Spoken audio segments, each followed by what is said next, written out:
I left the NFL, moving into the organized world of corporate America, and you know what I found is most companies are winging it. They're just winging it. And I look at you here today as I have a chance to speak to you. I look at you and I equate you as a football team. Why would I not equate you as a football team with my background, right? Think about a football team for a moment. 22 guys on a field that desperately need rest. They're being watched by 70,000 people who desperately need exercise. There you go. And can I ask you a question? Where would you rather be? Seriously, where would you rather be? I don't want to sit in the stands. I don't want to watch life go by.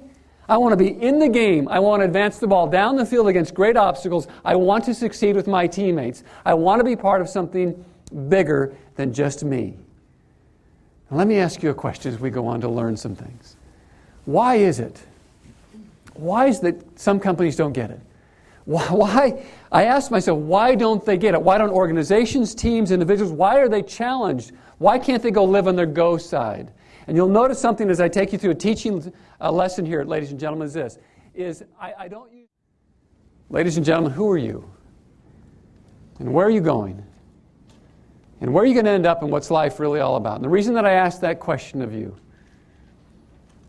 is because the people that you lead in your organizations, and even the kids that may reside in your homes, are asking you that, and you need an answer for it. They may not verbalize those words in that fashion, but they're saying basically, hey, Dad, Mom, where are we going? And what does the future look like? And how are we going to get there? And who's going to lead us? And you need an answer for it. Let's see if I can put a spin on it. Let's just see if I can throw it this way at you in a business vernacular. Ladies and gentlemen, CF answers for these questions. Here they are. Ready for it? What's the picture of your future? How do you focus your energy? How do you get your teammates to focus their energy? What motivates you? Do you know what really motivates you in trying difficult times in front of your team? What do you do to put the gears in place to actually overcome the challenges at that moment? Do you have an answer for that?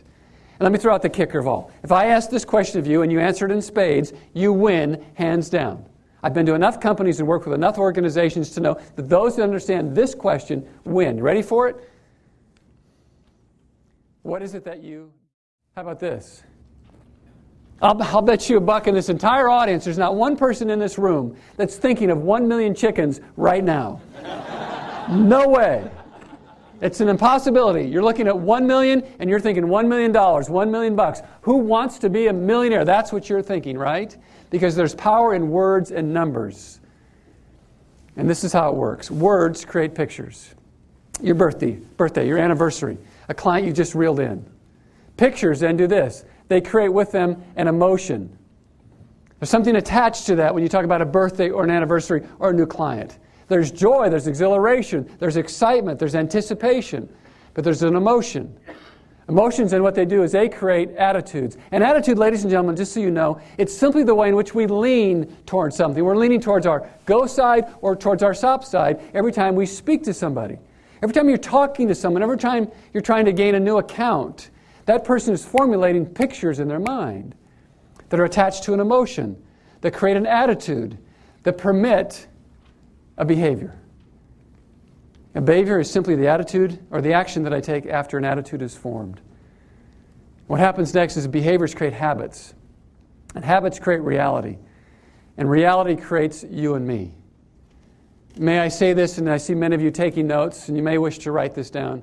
Successful people have simply formed the habit. What are those things that cause us to go? What are the things that cause great companies and teams and organizations and families to stay on their go and grow side consistently?